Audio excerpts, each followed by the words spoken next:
Voilà. Eh bien, vas-y, Corinne, si tu veux. Moi, je peux éteindre, c'est bon. Attends, j'éteins. Voilà. Il fait bon. Voilà. Recherchez la paix avec tous et la sanctification sans laquelle personne ne verra le Seigneur. Amen. Amen. Voilà, là on dit Amen, parce que c'est très grave. C'est très grave quand on ne se sanctifie pas, parce qu'on ne verra pas. On ne verra pas le Seigneur.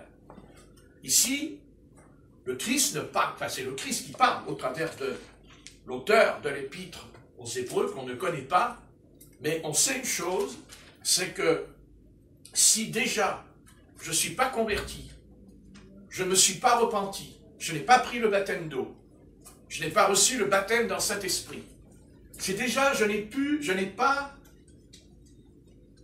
pas les bases, si je n'ai pas les éléments de ça en moi, bon, c'est très grave. Mais Dieu nous montre que c'est encore plus grave encore, le salut. Le salut, c'est grave le salut. Parce qu'il nous est écrit que je peux être baptisé d'eau, je peux me convertir au Christ, mais ne pas me sanctifier. Et je ne rentrerai pas dans le paradis. Je n'irai pas dans le paradis. Donc on sait déjà que le pécheur qui ne se repent pas, qui n'obéit pas à la parole, qui ne fait pas ce que dit l'apôtre Pierre dans Matthieu 2, verset 38, automatiquement, on sait que c'est terminé, la question est réglée pour cette âme. Mais cette âme, même si elle a pris le baptême au nom du Seigneur Jésus, même si elle a fait tout ce que la parole dit, ça ne suffit pas. Ça ne suffit pas. Alors, qu'est-ce que c'est que la sanctification?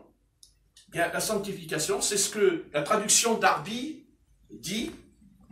La traduction de Darby dit, voilà ce que dit la version Darby, il dit « Poursuivez la sainteté, sans laquelle nul ne verra le Seigneur. » Vous voyez? Donc, sanctification, c'est quoi? C'est la sainteté. Mais la sainteté, elle vient pas toute seule. La sainteté, c'est pas comme ça. Dieu nous accorde la repentance gratuitement. Gratuitement. Mais la sainteté, ça, c'est quelque chose qu'il faut apprendre à vivre, à pratiquer. On rentre dans la pratique. Donc, on est justifié par la foi. Christ a effacé tous mes péchés, mais ça ne suffit pas. Christ n'a pas seulement effacé mes péchés, comme le croient les protestants. C'est intellectuel pour eux, mais ça ne suffit pas. Parce que si je vais dans le monde, si je vais dans le péché, eh bien, je suis perdu. C'est ce que dit le Christ. Je suis perdu. Et d'ailleurs, on a la preuve de cette affaire qu'il faut prendre très au sérieux, très au sérieux. Il ne faut pas jouer. On ne joue plus avec les choses du Seigneur. On arrête de dire c'est pour demain. Parce que demain ne t'appartient pas. Amen.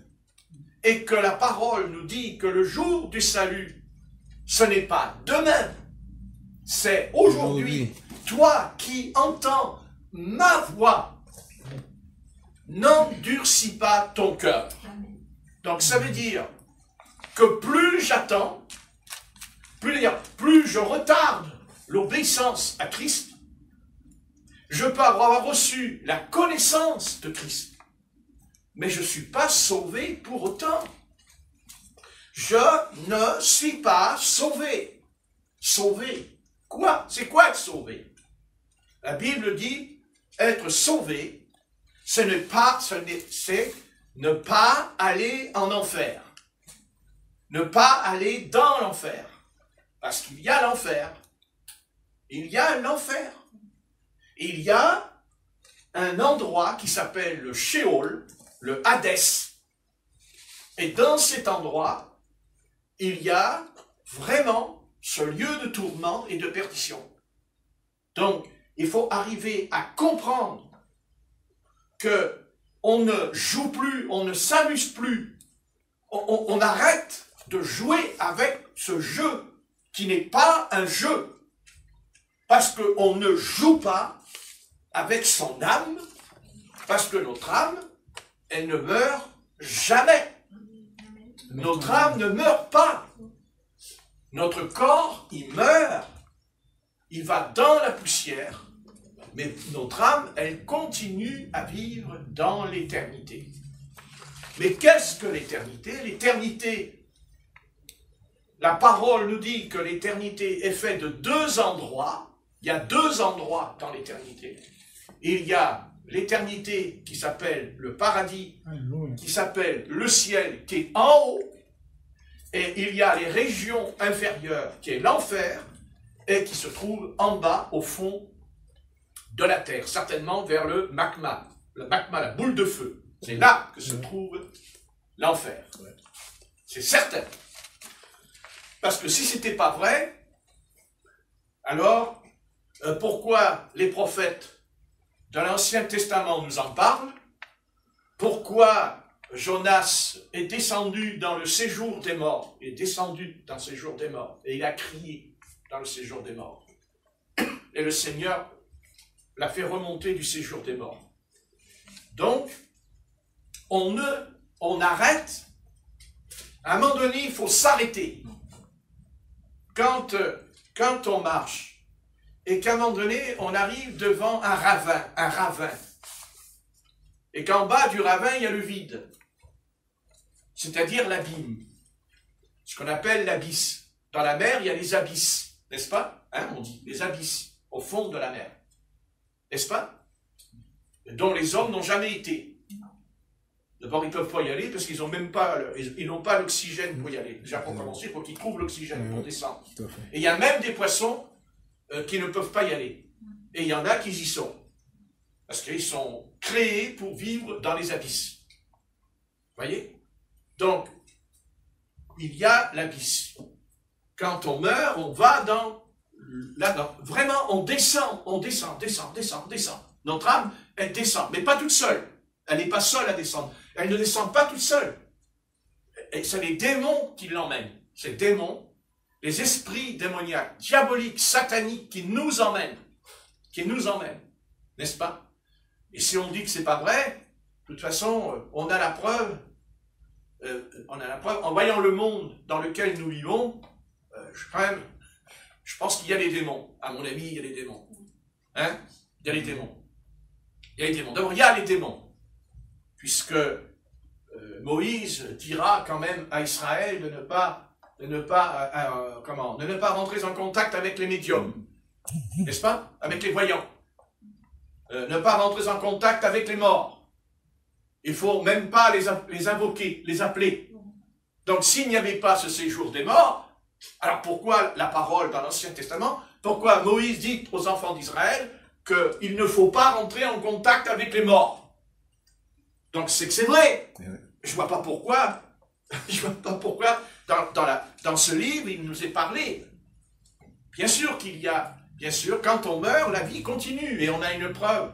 Même le roi Saül, qui s'est retrouvé dans la difficulté à la fin de sa vie, juste avant de mourir, il s'est retrouvé dans une très grande difficulté avec l'armée des Philistins, et quand il a vu que les prophètes ne pouvaient pas lui répondre, est-ce qu'il allait remporter la victoire, ou est-ce qu'il allait subir une défaite?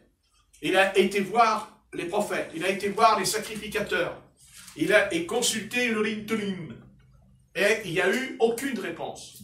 Il n'y a eu aucune prophétie pour lui. Alors, il s'est tourné vers la voyance. Il a été voir la magicienne d'Endor. Et il lui a dit de faire monter un esprit. Voilà, il ne lui a pas dit qui c'était. Et il ne lui a pas dit qui c'était. Non, il ne lui a pas dit. Non, il ne lui a pas dit parce que quand elle le verra, l'esprit, elle va crier. Et elle voit Samuel qui arrive devant elle. Elle voit Samuel. Et Samuel, d'ailleurs, dira à Saül, pourquoi tu m'as réveillé? Pourquoi tu me déranges? Qu'est-ce que tu es venu me déranger? Vous voyez? Parce que Samuel n'était pas dans le paradis. Non, on n'est pas dans le paradis. On n'entre pas dans le paradis dans l'Ancien Testament. On ne peut pas entrer. La porte est scellée par deux chérubins protecteurs. N'est-ce pas ta faiblesse, même sur la chaise, hein, mon frère? Donc, vous voyez, c'est important. C'est Jésus-Christ qui a ouvert la porte. Amen. C'est lui qui a déchiré le voile. Puisqu'il le dira sur la croix aux brigands.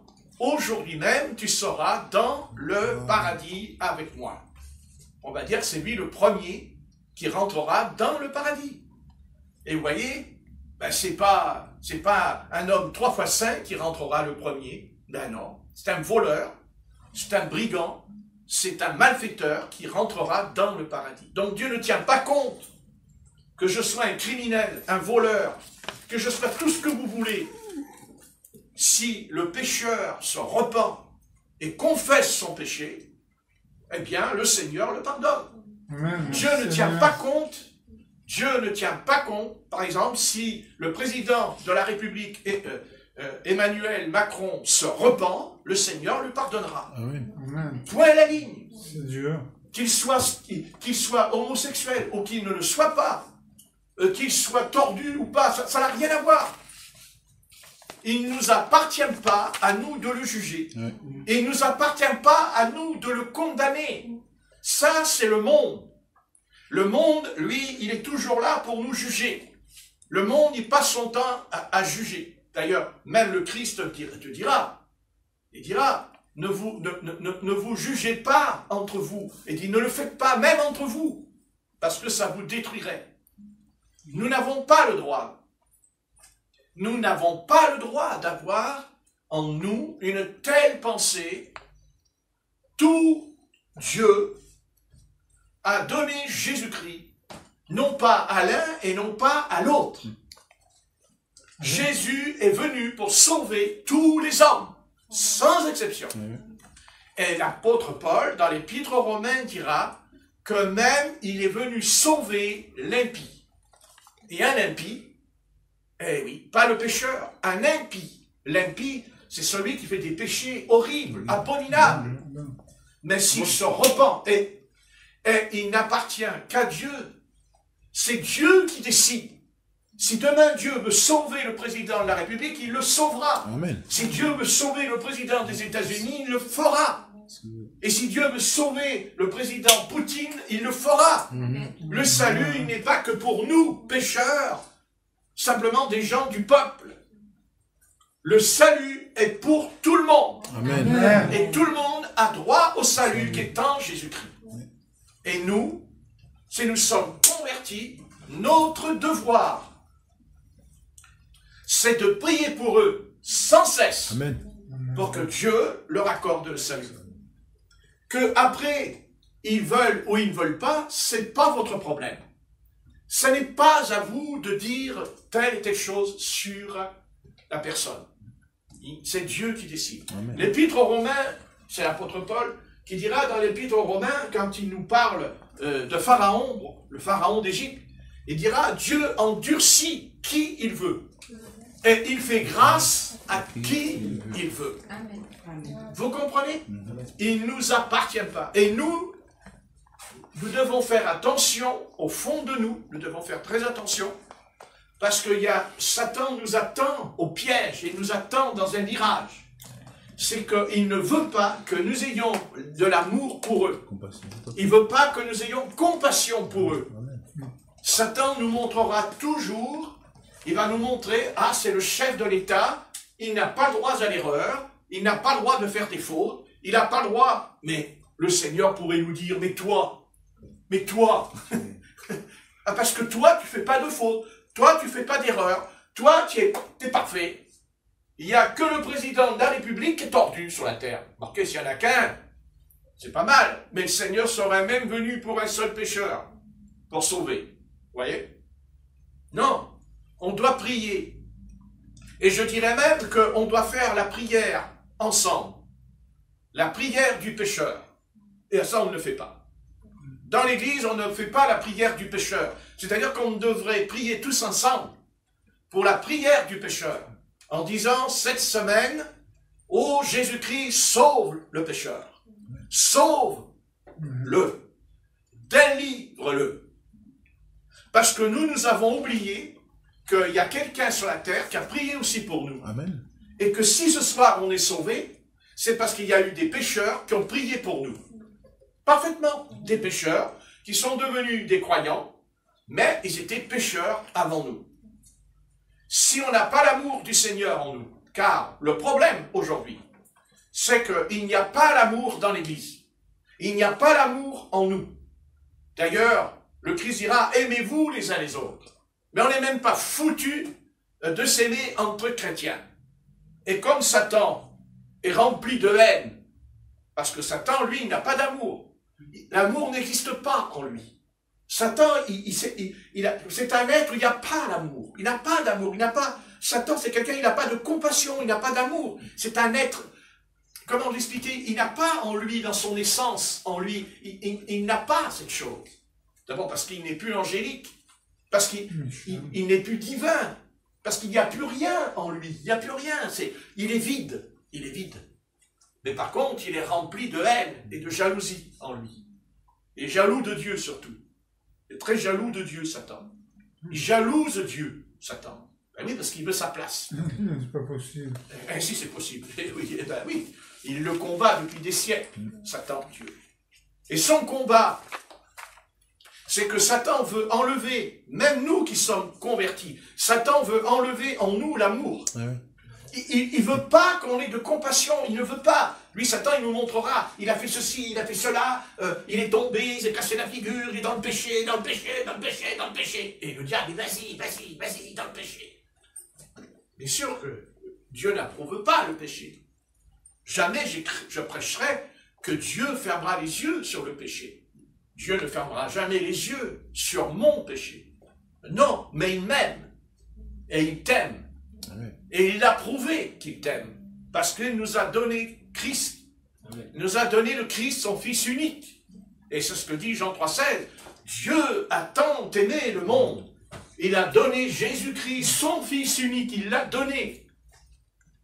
Mais connaissez-vous, vous vous rendez compte, le Père Céleste qui est 3 fois saint, il a donné, il a demandé à son Fils qui était 3 fois saint, puisqu'il sort de son sein, eh bien, de prendre le péché sur lui, pour que nous soyons sauvés. Et il ne l'a pas fait intellectuellement. Le Seigneur n'a pas dit, ah mais moi je suis un intellectuel, je vais sauver telle et telle personne. Non, c'est l'amour qui a motivé, c'est l'amour, c'est ça Dieu. Mais attention, Dieu est aussi sévère, et on vient de le lire, sans la sanctification, personne ne verra le Seigneur. Attention, Dieu ne ferme pas les yeux sur le péché. Mais Dieu non plus ne ferme pas les yeux sur le pécheur. Parce que Jésus-Christ, il est devenu homme et il a enduré, il a compris. Dieu ne pouvait pas comprendre la souffrance. Il était Dieu. Dieu, il est esprit, il ne comprend pas, il ne peut pas Dieu. Mais il l'a compris parce qu'il est devenu un homme. Il est descendu du ciel. Et il est devenu la chair d'un homme. Et c'est pour ça qu'il est dit qu'il avait mal à la tête. Il a eu des migraines. Il est dit qu'il était fatigué. Au puits de Jacob, il était très fatigué. Mais il s'est occupé de la pécheresse. Vous voyez ce que je dis? Le Saint-Esprit confirme ce que je dis ce soir. N'est-ce pas? J'ai dit, Dieu aime le pécheur. Et Jésus a aimé la Samaritaine. Il n'a pas dit, ah, je suis fatigué. Ah, je suis fatigué. Je fais la sieste, je me repose. Non. Il a vu une petite femme qui est venue. Oui, avec sa cruche sur la tête. Et dans sa cruche, il n'y a... Alors, il faut te réveiller, femme. Tu te redresses, autrement je te mets debout à côté de moi. Tu t'arrêtes de dormir, s'il te plaît. D'accord? Attention, hein. Tu arrêtes de dormir. Hein? Parce qu'après, tu as vu, tu es dans un état lamentable hein, quand tu fais ça. Alors, il faut faire résister contre ça. Voilà. Je ne vais pas faire ça à minuit. Je ne vais pas aller dans ta chambre à minuit. Il faut te lever, il faut résister contre le sommeil à minuit. Non. D'accord. Donc, ça te fait rire. Moi, ça me fait pleurer. Donc, il faut arriver à comprendre que Seigneur Jésus aime le pécheur. Il aime le pécheur. Voyez? Et la Samaritaine, eh bien, il a sauvé son âme. Il a aimé la Samaritaine. Et pourtant, Hein? Eh oui. Il a été loin avec elle. Il a été en profondeur avec elle. Il ne s'est pas contenté de lui dire « tu es une pécheresse ». Il a été plus loin avec elle. Il est descendu en elle. Il a été dans les profondeurs. C'est ce que dira d'ailleurs le roi David. « Quand je me lève, tu es là ». C'est pas vrai? Oui. Hein? On prend le psaume 139, s'il vous plaît. Le psaume 139.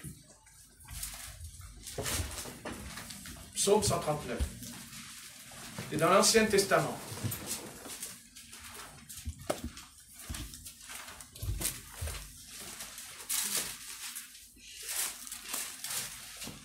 Psaume 139. Et on va lire le verset 1.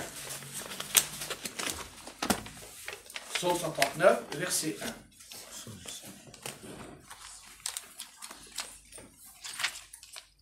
Tu vas, Corinne, s'il te plaît? Éternel, tu me sondes et tu me connais. Tu sais quand je m'assieds et quand je me lève. Amen. Tu comprends de loin ma pensée. Tu sais quand je marche et quand je me couche. Et tu pénètres toutes mes voies. Car la parole n'est pas sur ma langue, que déjà, Éternel, tu la connais entièrement. Tu m'entoures par derrière et par devant, et tu mets ta main sur moi. Une telle science est trop merveilleuse pour moi, trop élevée pour que je puisse la saisir. Je continue. Où irai-je loin de ton esprit, et où fuirai-je loin de ta face? Voilà. Verset 7 m'intéresse, pas vous? Amen. Qu'est-ce que dit le verset 7? Où irai-je? Loin de ton esprit. Voyez? Ce n'est pas Dieu. Dieu ne s'éloigne pas de toi. Amen. Dieu te cherche, mais c'est toi qui t'éloignes de son esprit. C'est toi qui fuis le Saint-Esprit. Tu entends ce que te dit le Seigneur cet après-midi? Est-ce que tu veux bien ouvrir tes oreilles et écouter ce que te dit le Saint-Esprit? C'est toi qui fuis le Seigneur. Le Seigneur ne te fuit pas. Le Seigneur te cherche depuis des années et il ne te cherche pas une fois par an. Il te cherche le matin, il te cherche la nuit, il te cherche le soir, il te cherche. Il attend que tu lui dis « Oui, Seigneur, me voici. » Oh Dieu, pour faire ta volonté. Pour faire ta volonté. Regardez. Où irai-je? Où irai-je? Loin de ton esprit? Où fuirai-je? Loin de ta face? Et que dit la Bible? Si je monte aux cieux, tu es là. Si je me couche au séjour des morts, te voilà. Le Saint-Esprit descend même dans le séjour des morts pour aller chercher ton âme. Dieu te cherche, Dieu t'appelle. Dieu ne fait que ça depuis des années. Mais pourquoi tu résistes à l'Esprit? Pourquoi tu combats le Saint-Esprit au fond de toi? Et toi, chrétien, est-ce que tu ne combats pas aussi le Saint-Esprit pour obéir à sa parole, à son esprit, sa parole, son commandement? C'est-à-dire à la sanctification sans laquelle ne verra le Seigneur. Ah oui, où irai-je? Où irai-je?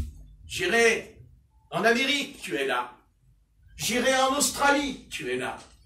J'irai sur la Canebière, tu es là. J'irai au Vieux-Port, tu es là. J'irai dans les montagnes, tu es là. J'irai même au fond du séjour des morts, comme l'a fait Jonas, qui est descendu dans le séjour des morts. Est-ce Dieu qui l'a envoyé dans le séjour des morts? Non, c'est lui qui a été dans le séjour des morts. Pourquoi? Parce qu'on rejoint le verset 7. Il a fui la face de l'Éternel. C'est écrit dans Jonas. Jonas fuit à la face de l'Éternel. N'est-ce pas? Dieu lui a dit, va à Ninive. Pourquoi faire? Pour prêcher. Pour prêcher. Pour prêcher aux pécheurs. Pour parler aux pécheurs. Vous voyez, dans son cœur, il n'avait pas l'amour. Il n'avait pas l'amour du pécheur. Il l'a dit d'ailleurs. Ah, je savais bien, ô Éternel, que tu allais pardonner les pécheurs. Je savais bien. Alors le Seigneur lui donnera une leçon. Dans la nuit, il lui fera pousser un petit arbre dans le désert. Et le matin, quand il s'est réveillé, il était tout content. Et il dit, oh, j'ai mon petit arbre. Un petit peu comme les dénominations. Leur petit arbre, leur petite dénomination. Oh, je suis bien sous ma dénomination. Qu'est-ce que je suis bien? Mais ils ne vont pas plus loin, parce qu'ils ne changent pas au fond d'eux. Et quand le Seigneur a fait pousser ce ricin, c'est parce que Dieu voulait qu'il change. Et comme il ne voulait pas changer, alors Dieu a envoyé un ver. Mais le ver, en vérité, il n'était pas dans l'arbre, il était en lui.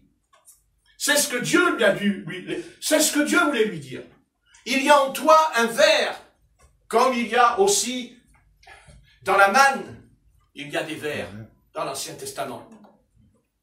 Nous pouvons être la manne. Je peux être la manne du Seigneur quand je parle, mais il peut y avoir un ver, un asticot en moi. C'est-à-dire quelque chose qui n'est pas de Dieu. Quelque chose qui va pourrir ma vie spirituelle. Quelque chose qui va pourrir ma prière. Quelque chose qui va pourrir ma consécration. Même si c'est un ver. Mais qu'est-ce que c'est un ver? C'est tout petit un ver. En moi, il n'y a pas un taureau, il n'y a pas une vache. C'est trop gros, ça se verrait. Satan, il est plus malin que ça. Non. Parce qu'on le verrait, vous comprenez? Il n'est pas fou, Satan. Il dit non, un tout petit ver. Et je vais lui pourrir la vie spirituelle. Je vais lui pourrir la vie. Et je vais pourrir la vie de l'Église. Je vais foutre un ver dans l'Église. Pas d'amour pour le pécheur. Toutes les églises ont dit, oui, le Seigneur veut sauver les hommes. Mais ils ne font rien pour que les hommes soient sauvés. Ils ne font rien. Au contraire, il y a combien d'églises où ils se jugent dans l'église, entre frères et sœurs. Ils se combattent entre eux. Et même des pasteurs.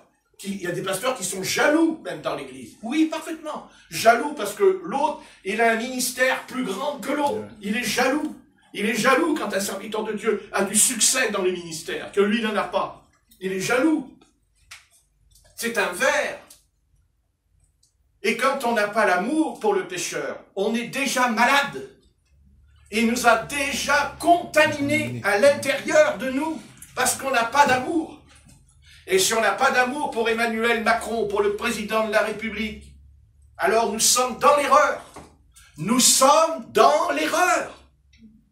Dieu l'aime comme il m'aime. Dieu est mort pour mon péché, il est mort pour son péché.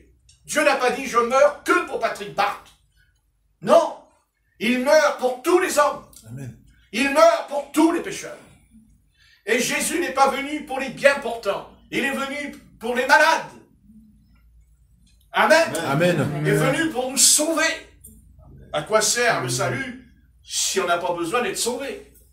Vous comprenez? C'est pour ça que l'humanité, elle fuit Dieu. Elle fuit Dieu parce qu'elle a peur de Dieu. Elle a peur de Dieu. Mais qui fait peur?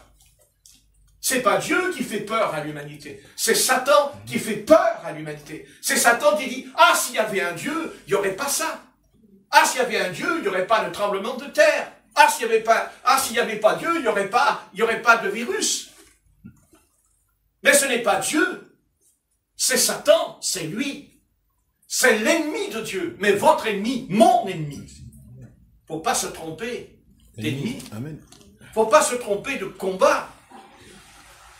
Il dit, combattez le bon combat de la foi, dit l'apôtre Paul.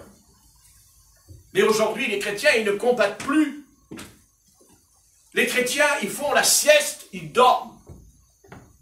Mais pendant que l'Église, elle dort, il y a des milliers de pécheurs qui meurent et qui vont en enfer. Et quand nous allons quitter ce bas monde, nous allons comparaître au tribunal de Christ. Et Christ nous demandera des comptes. Vous me dites, mais moi je ne peux pas sauver un pécheur. Non, mais tu peux prier, tu peux jeûner pour le pécheur. Amen. Tu peux parler au pécheur. Oui, mais il ne m'écoute pas. C'est pas ton problème. Ton problème, c'est de semer. C'est pas Dieu qui sème, c'est toi.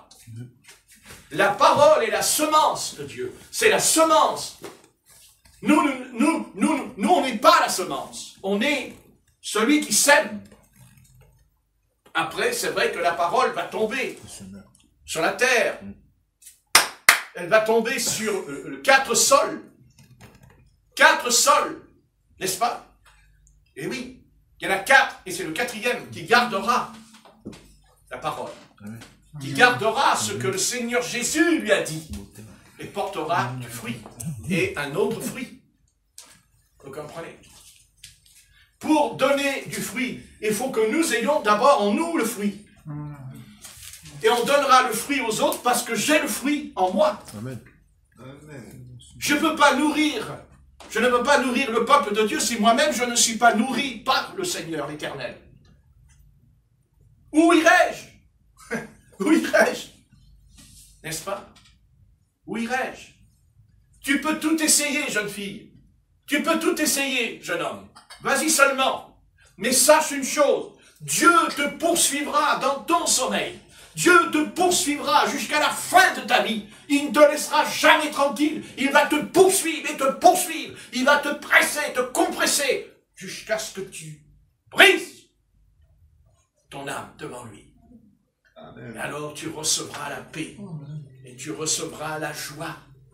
Mais quelle joie? La joie du monde. La joie du salut. Amen. La joie du salut qui s'appelle la vie éternelle en Jésus-Christ. Amen. Personne n'échappe à Dieu. Personne. Personne. Personne. Personne. Personne n'échappe à Dieu. Personne. Personne. Personne n'échappera à Dieu. Personne. Je peux le répéter, ça ne fait rien. Personne. Personne. Personne. Il n'y a personne. On ne peut pas. On ne peut pas. Sur la terre, on peut essayer de prendre différents chemins. Mais le Christ, il nous dit que quand on meurt, quand on quitte ce monde, quand on quitte ce corps, cette enveloppe, il faut comprendre que nous allons aller devant 2 portes. Nous avons 2 portes devant nous quand on se quitte la terre. Il y a la porte étroite et la porte large. Et la porte large, le Seigneur, il dit, c'est le monde. Et la porte étroite, il dit, c'est le ciel. À notre avis, quand tu vas t'en aller, quand tu vas arriver devant ces 2 portes, ce qu'on appelle les portes éternelles, les portes de l'éternité, tu vas arriver là devant la porte, et tu vas dire, oh, mais moi je veux aller vers la porte large. Je n'irai jamais vers la porte étroite. Elle est trop étroite, même quand tu seras mort. Parce que la porte, elle sera tellement petite. Elle est petite, elle est étroite, la porte du salut. Eh ben oui. Et pour y entrer, il faut maigrir. Il faut maigrir. Je parle du vieil homme. Il faut qu'il soit maigre. Amen. Il faut qu'il soit anéanti. Parce que il n'entrera pas. Il n'entrera pas. Tu n'entreras pas. Je n'entrerai pas moi-même. Et je vais même aller plus loin. Je n'entrerai pas. Si je ne marche pas dans la sanctification, je n'entrerai pas par cette porte étroite. Parce que le Seigneur nous dit que le chemin est étroit. Oui. Et difficile. Parce que c'est un chemin qui est saint.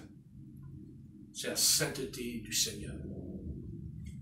Et le Seigneur n'acceptera jamais que le péché entre dans le paradis.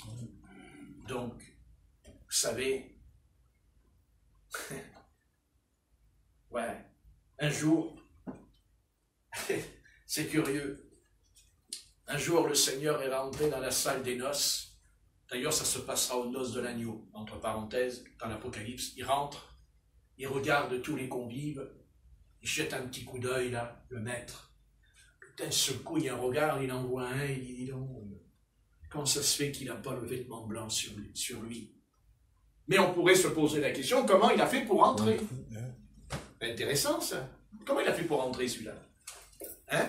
Il était content. Et dit, ah, j'étais pas dans la sainteté, je marchais pas dans la sanctification, mais je suis rentré quand même. Non, mais attendez, si c'est un païen qui n'est pas converti, il ne peut pas rentrer du tout, ça c'est certain. Mais lui, il est rentré parce qu'il connaissait le Seigneur. Parce qu'il connaissait la parole. Il est entré. On ne sait pas, mais il est entré, ça c'est sûr. Marquez, il est entré et il est ressorti aussi vite qu'il est entré. Alléluia. Merci mon Dieu. Bah oui, il a repéré. Et il est venu vers lui, il a dit, mon ami, il est où ton vêtement blanc? Ah, ben Seigneur, je l'ai laissé au vestiaire. Attends, je vais aller le chercher. Le Seigneur lui dit, ben je t'accompagne. Et quand il arrive au vestiaire, il n'y a pas de vêtement blanc. Il n'y a pas. Il n'y a pas de vêtement. Et autant je déclare, comme déclare l'Épître aux Hébreux, nul ne verra le Seigneur sans la sanctification. N'est-ce pas? Lui, il est entré. Mais pour lui, c'est pire encore. Parce que lui, quand il entre, il a vu tous les bien-aimés qui étaient là, qui étaient dans la joie, qui étaient heureux, ensemble. Mais dans un sens, il vaut mieux pas entrer du tout. Parce qu'au moins, tu vois pas ce qui se passe dans le royaume des cieux. Mais lui, il entre et il a vu ce qui se passe. Mais le Seigneur, il dit à ses serviteurs, prenez-le, liez-le. Il dit liez. Pourquoi? Pourquoi il dit liez-le? Ben justement, pour pas qu'il revienne. Et tu on va le lier, celui-là, comme ça il ne revient pas. Hein? Et qu'est-ce que dit le maître? Il dit quoi? Tiens, on va faire l'incarnation. Il va retourner sur la terre dans un autre corps. Par quelle incarnation? Il paraît qu'on revient même dans une fourmi. C'est intéressant, ça. Peut-être une fourmi, vous étiez un homme. Le problème, c'est que les fourmis, le salut, ça, c'est pas pour eux. Non, le Seigneur ne l'a pas renvoyé dans un corps. Il a dit, jetez-le dans les ténèbres. Tu dors. Ça veut dire qu'il y a le dedans et il y a le dehors. Et ce soir, Dieu t'a envoyé ici, dans cette assemblée. Parce que moi, je n'ai pas fait cette église. Moi, je n'ai pas créé cette église. Pas du tout. D'ailleurs, c'est pour ça que je suis contre les dénominations. Pourquoi? Parce que le problème avec les dénominations, c'est que c'est l'homme qui a établi le pasteur, que c'est l'homme qui a établi le serviteur de Dieu. Mais ici, il n'y a pas d'homme qui m'a établi. Qui a pu m'établir? Il n'y a personne. Il y a un pauvre gars, fais pas semblant d'être humble, toi. Donc, voilà, il y a un garçon, tout seul, avec sa Bible, qui a commencé dans le foyer délinquant, ici, à Marseille, et puis qui se retrouve là, qui a commencé à prêcher la parole dans sa chambre, dans les dortoirs, avec des jeunes autour de lui, avec sa Bible à la main, tous les soirs. Alors que j'étais plus spirituel que maintenant, parce que je faisais des réunions tous les soirs. Vous voyez qu'en vieillissant, ça ne s'arrange pas. Hein? On va mieux rester jeune. On est plus bouillant quand on est jeune. Et puis, le chemin. Donc, je ne suis pas pasteur. Ah bon? Non. Non, je ne suis pas pasteur. Non. Eh ben non. Et pourquoi tu n'es pas pasteur? Et parce que je ne suis pas un pasteur. Et pourquoi tu ne peux pas être un pasteur? Et parce qu'un pasteur n'est pas à la tête d'une église. Non. Parce qu'un pasteur ne fonde pas une église. Ce n'est pas dans l'Écriture. Ce n'est pas ce qu'enseignent les apôtres. Non. Et c'est là que toutes les dénominations sont dans l'erreur. Parce que chaque dénomination a un pasteur à sa tête. Et c'est lui qui commande et qui donne les ordres.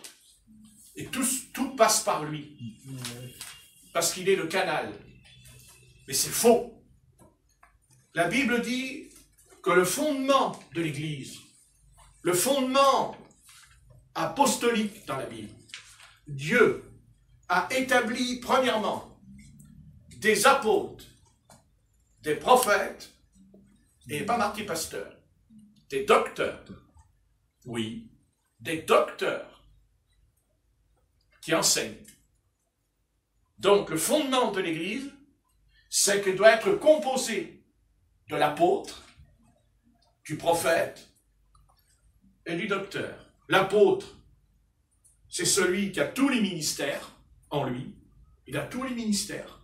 C'est un apôtre, il fonde l'Église. C'est-à-dire qu'il n'y a pas d'Église, et c'est parce que c'est Dieu qui l'a appelé. C'est Dieu qui l'a appelé. C'est pas l'homme qui l'a appelé. C'est pas l'homme qui a dit, tu seras un pasteur, tu seras un docteur, tu seras un évangéliste. C'est non. Non. Par contre, au sujet des diacres, là, il est dit que si quelqu'un aspire à être un diacre, il dit d'abord, il faut qu'il soit marié d'une seule femme, qu'il élève bien ses enfants dans la sainteté, qu'il soit adonné ni à un gain sordide, ni au vin. Mais ça, Dieu dit pas que Dieu l'appelle. Il dit, ça, c'est les hommes qui établissent dans l'Église. Il dit, si quelqu'un aspire à être un diacre ou un évêque, ce n'est pas pareil. Mais quand il s'agit d'un appel pour un ministère, puisqu'il y a 5 ministères dans l'épître aux Éphésiens, mais le premier, c'est l'apôtre. Et dit, le fondement, apôtre, prophète et docteur. Et aujourd'hui, tout est faux. Car en vérité, toutes les dénominations, puisqu'on sait très bien que les protestants, les baptistes, les méthodistes, les pentecôtistes sont sortis de Rome parce qu'ils refusaient le pape. Mais aujourd'hui, il y a des mini-papes dans l'Église. Si on a envie de rire, vous pouvez rire. Il y a des mini-papes. Et c'est exactement ce que je ne veux pas être. Et je ne le veux pas. Je ne veux pas être un mini-pape. Ni Patrick, ni Patrick, ni Patrick. Mais je l'appelle Patrick quand même. Le pape. Parce que le pape, c'est le chef de l'Église. Et aujourd'hui, il y a des petits chefs, car chaque dénomination, à la tête, il y a le président. Si, mais je sais que j'ai raison là-dessus, je le sais depuis des années, c'est le pape. Il n'est pas le pape comme le pape de Rome, mais c'est quand même un pape. Car Dieu n'a jamais dit, et l'enseignement apostolique ne dit pas, que Dieu a établi les pasteurs en premier. C'est pas vrai. Les apôtres, les prophètes après. Et le fondement de l'Église est bâti sur le fondement des apôtres et des prophètes. Mais la pierre angulaire, c'est Jésus-Christ. C'est Jésus-Christ, c'est le canal, c'est l'esprit qui est dans la pierre angulaire. Et c'est pour ça que Paul, il dit apôtre de Jésus-Christ. Non de la part des hommes, mais de la part de Dieu. Paul, il n'a pas dit je suis un apôtre de lui-même. Paul ne s'est pas établi apôtre, c'est pas l'homme même qui a établi Paul. Ce n'est pas l'homme. Jamais, jamais. Le Saint-Esprit dit dans Acte 13, mettez à part Paul et Barnabas à l'œuvre à laquelle je les appelle. Le Saint-Esprit. Car il dit, dans Acte 13, dans l'Église, il y avait des apôtres et des prophètes, vous lirez. Des apôtres et des prophètes. Et il y avait les docteurs qui enseignent la doctrine. Donc ça veut dire que la doctrine, c'est bien, mais il faut aussi le prophète. Parce qu'il a une onction pour prophétiser. Il y a l'esprit prophétique de révélation. Il n'y a pas que la parole. Mais il n'y avait pas que la parole. Il y avait aussi l'esprit du prophète. Et aujourd'hui, tout ça, ça a volé en éclats. Et en fait, Luther, Jean Calvin, les réformateurs, John Wesley, tous ceux qui sont venus après, Charles Finesse, Knox et tout, c'est vrai, ils ont apporté la vérité, ils n'ont apporté pas la vérité, ils ont apporté des vérités. Mais sans le réveil, sans l'esprit du réveil. Eh oui. Parce qu'il n'y a que l'apôtre qui déclenche un réveil. Le réveil, qu'est-ce que c'est qu'un réveil? Le réveil, c'est quand le pécheur se repent. Il entend la parole et il se repent. Voyez, il se repent, il s'humilie, il confesse son péché. Ça, c'est un réveil. Et aujourd'hui, d'ailleurs, il n'y a même pas de réveil dans les chrétiens. Si le Saint-Esprit descendait là, puissamment au milieu de nous, savez-vous ce qui se passerait?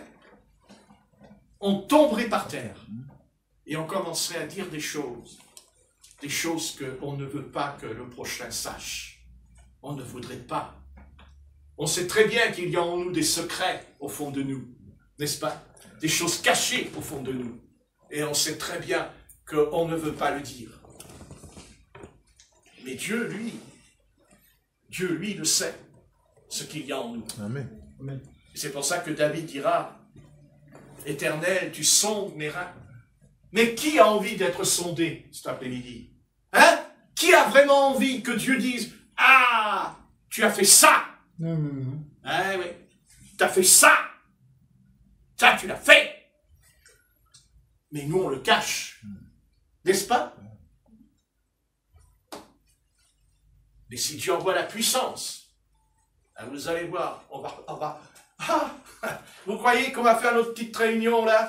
Ben vous allez voir si Dieu envoie la puissance, si on ne va pas commencer à dire ce qu'on fait dans la semaine, ce qu'on trafique dans sa chambre, tout seul, devant lui. Ouais. On dit, mais Dieu me voit, mais c'est pas pareil. Mais Dieu, il dit, je sonde. Est-ce que tu veux que Dieu te sonde? Est-ce que je veux que Dieu me sonde vraiment? Hein? Et s'il le faisait vraiment, Dieu, qui nous sonde, comme l'a dit David, Seigneur, tu sondes mes reins. Il a dit jusqu'au fond, là-dedans, l'esprit. Jusqu'au fond, dedans. Pour aller chercher le verre, le petit verre en nous. Le petit verre secret, notre péché secret, notre petite cachette personnelle. Parce qu'on est tous des petits cachotiers devant la face de l'Éternel. Mais en assemblée, on ne le montre pas. En assemblée, on est très saint. Et puis alors on est tellement saint qu'on fait la joie. On joue. Ça va. On le gloire à Dieu. Amen. Et en fait, au fond de nous, dans la semaine, on n'a pas toujours été pur. On n'a pas toujours été saint. On n'a pas toujours dit des paroles agréables à notre prochain. N'est-ce pas? On ne s'est pas mis en colère. On n'a pas haussé le ton. Ah non. Non. Ici, il n'y a personne qui hausse le ton. Non. Tout le monde est tonton ici. Il n'y a pas de problème. Je ne vois pas le rapport. Enfin bon, passons. Non, mais c'est un truc à... Il ne manque plus que l'auréole. Ouais. Il ne manque plus que l'or. Oui, voilà, exactement. Voilà, tout à fait. Et vous croyez que ça nous rend service? Non. Vous croyez qu'on fait des progrès quand on est dans une église comme ça? Vous croyez qu'on fait vraiment des progrès? Vous croyez que l'église, elle avance? Elle n'avancera jamais. Elle va rester sur place pendant des années. Mais cette église, qu'elle ne s'attende pas à un réveil. Parce que le réveil, il commence en nous d'abord. Et après, il se répand chez les autres. Mais d'abord en nous. Amen. Et si on veut un réveil, eh bien, on entre dans sa chambre, on ferme la porte et on dit, Seigneur, accorde-moi le réveil, d'abord en moi. Et Dieu le fera. Mais ça ne va pas vous faire plaisir. Oh non. Non, parce que quand Dieu parle, il n'est pas là pour nous faire plaisir. Il est là pour nous dire ce qui ne nous plaît pas, justement. Et que nous, on cache. Parce que nous cachons notre véritable personnalité. Nous sommes de formidables comédiens, et nous sommes tous des comédiens. Et l'art en nous, c'est la comédie, qui s'appelle l'hypocrisie, entre parenthèses. Parce qu'il faudrait s'arrêter sur l'hypocrisie, l'hypocrite. L'hypocrite, c'est celui qui a l'apparence de la piété, et qui en renie ce qui en fait la force, n'est-ce pas? Nous sommes tous au même stade. Non. On a tous en nous une partie d'hypocrisie. Amen. On ne veut pas montrer qui on est vraiment devant les autres. Il y a en nous une face cachée en nous, bien aimé. Et on ne veut pas qu'on y foute le nez dedans. Mais Dieu, lui, il a le droit. Amen. Lui, Dieu, il a le droit d'aller là-dedans. Mais Dieu ne le fera pas si on ne le veut pas. Car n'oublions pas que Dieu respecte notre liberté. Toujours. Mais si on est honnête, comme David a dit, Seigneur, et dit, qu'au fond de lui, au verset 1, « Éternel, tu me sondes », il y a marqué, « et tu me connais. Tu me sondes et tu me connais. » Et c'est ça que Dieu veut faire comprendre à chacun de nous ce soir. Est-ce que tu peux dire à Dieu, sonde-moi? Est-ce que tu veux bien me sonder ce soir et demain et après-demain? Est-ce que tu veux me sonder? Faites cette prière. Mais on ne la fait jamais, cette prière. C'est pas vrai. On a trop peur de prier, là, comme David, puisque il dit sonde. Eh oui. Et quand Dieu nous sonde, automatiquement, il va nous dire ce qui ne va pas en nous. Il va nous dire même de prendre des décisions qui ne nous plaisent pas. Mais Seigneur, sonde-moi, parce que tu me connais. Moi, je ne peux pas vous sonder, je ne vous connais pas. Et d'ailleurs, je veux que Dieu me sonde, vous savez pourquoi? Parce que je ne me connais pas moi-même, déjà pour commencer. Je crois me connaître, mais c'est pas vrai, je ne me connais pas. Je crois que je suis saint, je crois que j'aime Dieu, je peux croire tout ça. Mais ça peut être faux. Ça peut être faux. Il n'y a que Dieu qui sait. Mais moi, je ne le sais pas. Et c'est parce que je ne sais pas que je veux qu'il me sonde. Et en me sondant, je vais découvrir par mon comportement, par mon attitude. Ah ben, je dis zut. Ah ben ça, par exemple, ben, je ne pensais pas que j'étais si tordu que ça, dit. Moi, je me croyais tellement droit comme un piqué, là. Je découvre que je suis vraiment tordu. Hein? Putain, mais je suis tordu pour tout le monde. Hein? Pendant des années, oh, que je suis saint, oh, je suis saint, oh, tu sais, Seigneur, je ne veux pas te le dire, mais je crois qu'il n'y a pas plus saint que moi dans la cité de Massilia. Quand je marche dans la rue, tout le monde me regarde et me voit la sainteté sur moi. Impeccable, impeccable.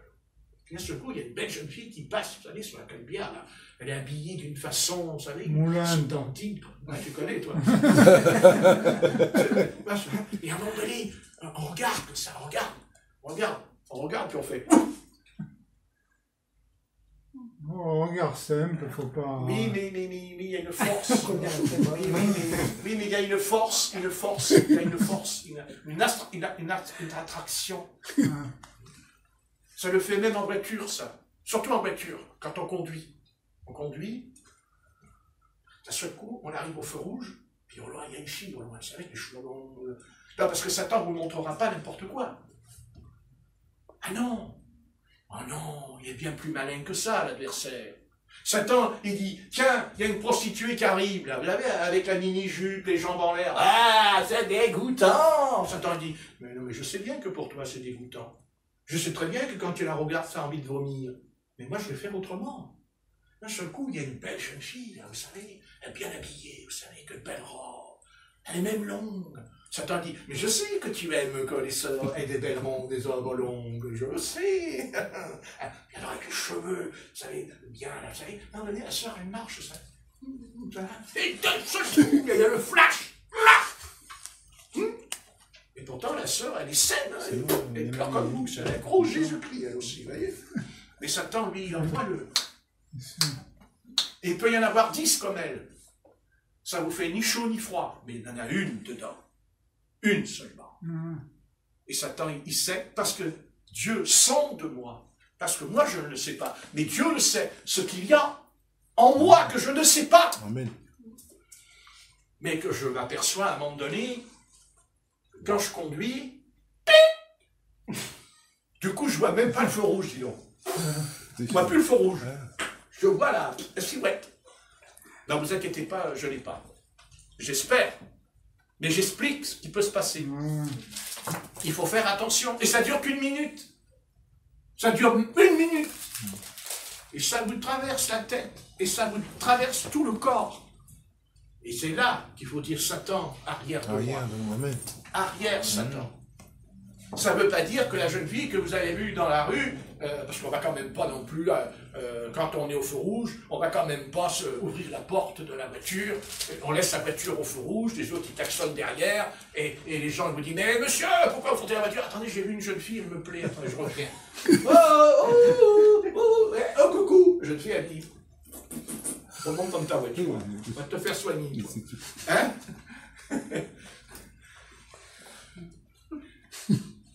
Allez, les hommes. C'est des coquins. C'est humain. Hein, Mais les femmes aussi, c'est des coquines. Parce qu'il y a aussi des femmes qui sont coquines. Oui. Hein? Ça te fait rire, toi, carrément. Elle rigole carrément.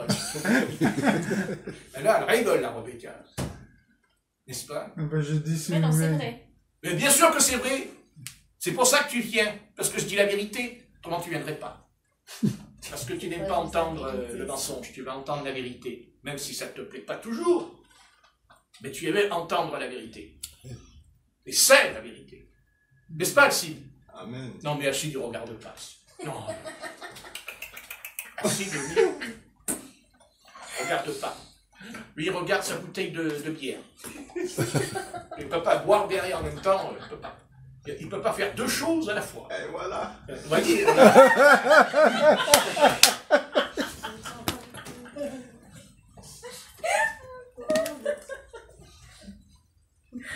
La vérité sort de la bouche des adultes.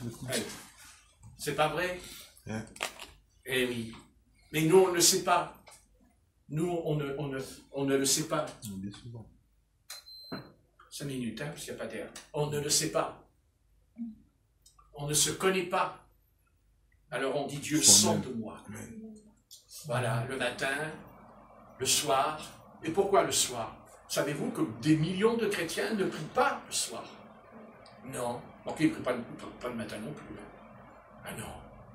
Le chrétien moderne ne prie plus. Non, il ne prie plus. Hein? Non, c'est pas vrai. Et surtout le soir, il ne prie pas. Il ne prie pas. D'abord parce qu'il est saisi par le sommeil. Et pourtant, qu'est-ce que nous dit les psaumes? Que c'est le soir que David dit à l'Éternel de le sonder.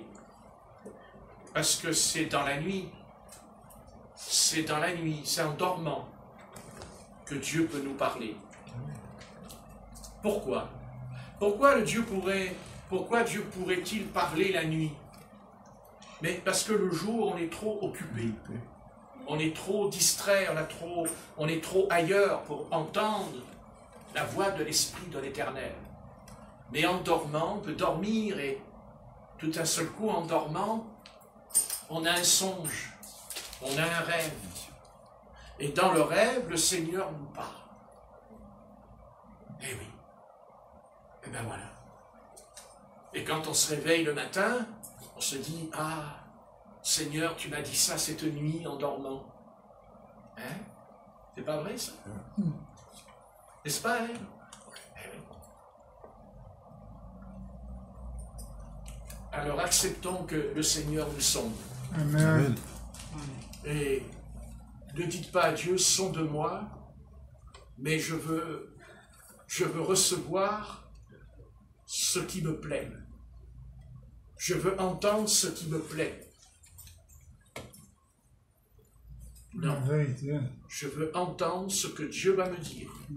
Et je vous dis sincèrement que si Dieu nous parle, il va nous dire des choses qui ne vont pas du tout nous faire plaisir. Ça, je peux vous le dire tout de suite. Mais pas du tout plaisir. Parce que si Dieu devait nous faire plaisir, nous serions tous perdus. Nous serions tous perdus. Et Dieu n'est pas là pour nous faire plaisir.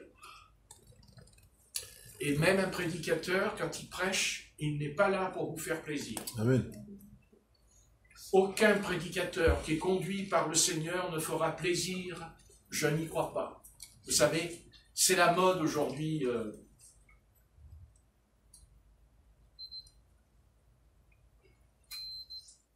C'est la mode aujourd'hui. C'est une très grande mode. Vous savez ce que c'est que la mode? Vous savez que dans chaque siècle, il y a la mode. Nimone. La mode. Ah, mais ça va, Nimone. C'est le monde. Mais je parle de la mode. Ouais. La mode, c'est-à-dire que les robes ne sont pas les mêmes, les coupes de cheveux. Même dans la mode, il y a les coupes de cheveux. On change de mode. Et aujourd'hui, la mode qu'il y a dans l'Église, et ça c'est vrai, et il faut faire attention parce que c'est très très réel, c'est qu'aujourd'hui, la mode, c'est que quand on va à l'Assemblée de Dieu, on veut s'asseoir sur la chaise et on veut écouter et on veut entendre quelque chose qui nous fait plaisir. Et quand il y a les grandes conventions évangéliques, ça vous pouvez aller voir sur Internet, hein, ou même sur YouTube, il y a des vidéos, les chrétiens sont tellement, mais ils sont, j'étais là, le pasteur quand il a parlé, je planais, comme un planeur, vous savez, planeur, il plane. Et qu'est-ce que j'étais bien! Le problème, c'est que ce phénomène-là, il n'est pas seulement dans une église ou dans une réunion, mais dans toutes les réunions. Et dans toutes les églises aujourd'hui, nous entendons ce phénomène nouveau qui dit « Ah, qu'est-ce que j'étais bien! Oh, mais j'étais bien! » Ouais. Seulement, le message, il n'a pas fait sortir le poison. Il n'a pas enlevé le verre. Eh bien, ce sont des faux prédicateurs. Parce que, d'abord, un prédicateur, quand il prêche sa parole, il ne le fait pas pour gagner de l'argent. Donc déjà, si au fond de lui, il exerce un ministère pour avoir un salaire, pour avoir de l'argent, il dit qu'il fait ça, mais il va avoir de l'argent. À partir de là, c'est pas vrai. C'est faux. C'est faux. Il deviendra un artiste. Il sera un artiste. Comme les artistes qui font du théâtre, qui jouent des pièces de théâtre et tout le monde applaudit. Et aujourd'hui, vous pouvez aller sur Internet, vous regarderez les vidéos. Quand le pasteur il dit « Amen », qu'est-ce que font les chrétiens? Alors quand vous avez 1000 ou 2000 personnes qui font ça, vous savez le ballon, il gonfle. Il gonfle. Mais quand Jésus il enseigne la parole, il n'est pas applaudi dans l'évangile, Jésus. Il n'est pas applaudi. Non. On chercha pour l'arrêter. On le cherchait pour le mettre en prison. On le cherchait pour le lapider. Quand Jésus est dans la synagogue, dans Luc, et qu'on lui donne le rouleau d'Ésaïe 53, et il va lire le rouleau d'Ésaïe 53. Aujourd'hui, cette parole est accomplie par du loin, n'est-ce pas? Tout le monde écoute. Tout le monde est étonné. N'est-ce pas le fils du charpentier? Ses frères et ses sœurs ne sont-ils pas là? Qui lui a donné cette sagesse? Mais quand ils sortent de la synagogue, qu'est-ce qu'ils font?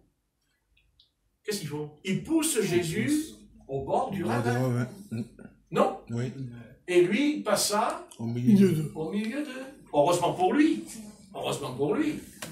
Parce que, comme il l'a toujours dit quand il enseignait, parce qu'il l'a toujours dit, et il le répétera même devant le Saïdrin, et à un moment donné, il leur dit « Mon heure n'est pas encore venue ». Et il dira même à Simon-Pierre « Mon heure n'est pas encore venue, mais mon heure viendra ». Mais j'ai jamais vu la prédication de Jésus, enfin jamais, j'ai vu qu'on était d'accord avec lui. Jamais. Et ce qui déplaisait beaucoup aux hommes religieux, ce qui ne plaisait pas aux pharisiens, ce qui ne plaisait pas aux scribes, c'est pas le fait que Jésus prêchait. Parce que Jésus n'avait pas encore ouvert la bouche, qu'il est écrit qu'il connaissait leurs pensées. Vous lirez. Il connaissait leurs pensées. Il savait ce qu'ils pensaient.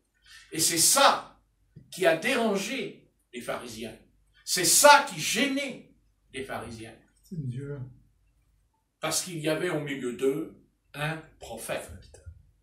Parce qu'il n'y avait plus de prophète. Jean-Baptiste était prophète, attention, prophète messager, selon la prophétie de Malachie, d'accord? Mais Jean-Baptiste, quand il parle au roi Hérode, au sujet d'Hérodia, quand il lui dit « t'es pas permis d'avoir pour femme Hérodia, parce que c'était sa cousine », bon, mais ça, Ça, Jean, il le dit parce qu'il a vu ce qui se passait dans la vie d'Hérode. Il l'a vu. Il a vu que c'était pas clair, cette relation.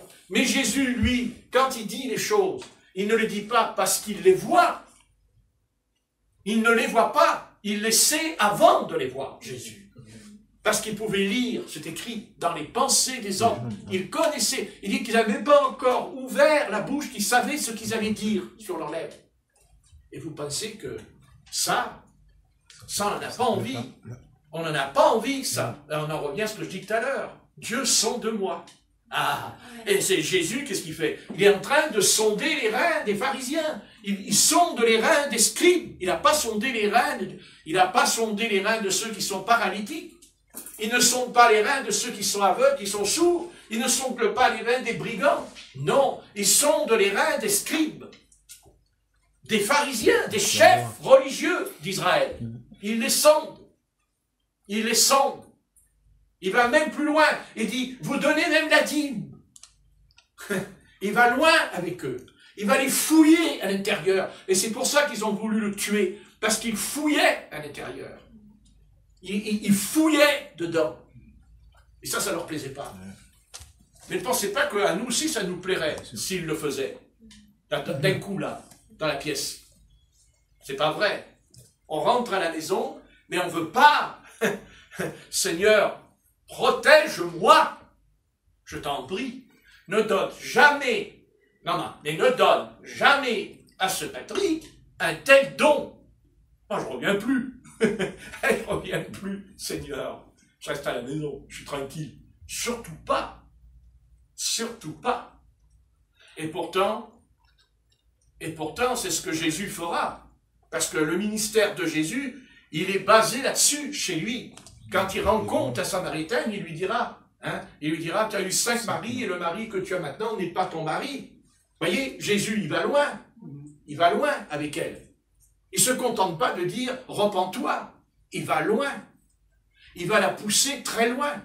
Et d'ailleurs, elle est religieuse. Contrairement à ce qu'on pense, la Samaritaine, c'est une âme extrêmement religieuse, car elle le dira « Nous, les Samaritains, nous adorons Dieu sur le mont Chorazim. Mais vous, les Juifs, vous adorez le Seigneur à Jérusalem. Femme, il lui dit. Je ne sais pas de quoi tu parles. Il lui dit, les vrais adorateurs, c'est en esprit, en vérité. Tu veux adorer l'Éternel? Bien, femme, mais débarrasse-toi de ton péché. Débarrasse-toi de ton péché, Le Seigneur ne commence pas d'abord par le baptême du Saint-Esprit. C'est ça ce qui se passe aujourd'hui dans les églises. Les pasteurs, ils prêchent, il y a l'euphorie, on tape des mains, il y a même des églises qui rient sur la chaise, ils se mettent à rire, tout ça, tout le monde est content, tout le monde est joyeux. Je ne l'invente pas, tant mieux si vous n'êtes pas là-dedans. Merci Seigneur, mais merci Seigneur. Mais si vous savez ce qui se passe aujourd'hui, mais c'est la folie. Vous avez des milliers de chrétiens dans les réunions, ils rient tout seuls. Ils rient. Tout ça, ils font. Et le pasteur, il fait c'est l'esprit, c'est l'esprit. Comme ça. Vous voyez? Un psychiatre, là, ils ont du boulot. Et c'est un super travail, les psychiatres. Non, mais c'est vrai. Mais c'est pas l'esprit, tout ça. Ce n'est pas l'œuvre de Dieu. Ce n'est pas le Saint-Esprit. Je vais aller plus loin. C'est diabolique. C'est diabolos. Le diable. Le diable. Le diable, il aime ça. Il aime ça. Il aime que la couche ne s'en aille pas. Il ne veut pas que la couche s'en aille. Au contraire, il veut que la couche, elle reste bien sur nous. Pour que nous ne soyons pas dévoilés. Pour qu'on ne puisse pas... Maintenant, je n'ai pas dit que... Attention. Ça, ce genre de ministère, attention, il faut que ça soit vraiment le Saint-Esprit. Parce qu'attention, le premier devoir d'un prédicateur, c'est aussi que quand il prêche sa parole, même s'il a le don, il doit aussi prêcher le sang de Jésus. Le sang de Jésus. Parce que le sang de Jésus, il ne couvre pas le péché. Il l'efface. Amen. Il l'efface, à condition que je le confesse. Mais malheureusement, nous n'aimons pas confesser notre péché. Et surtout pas en public.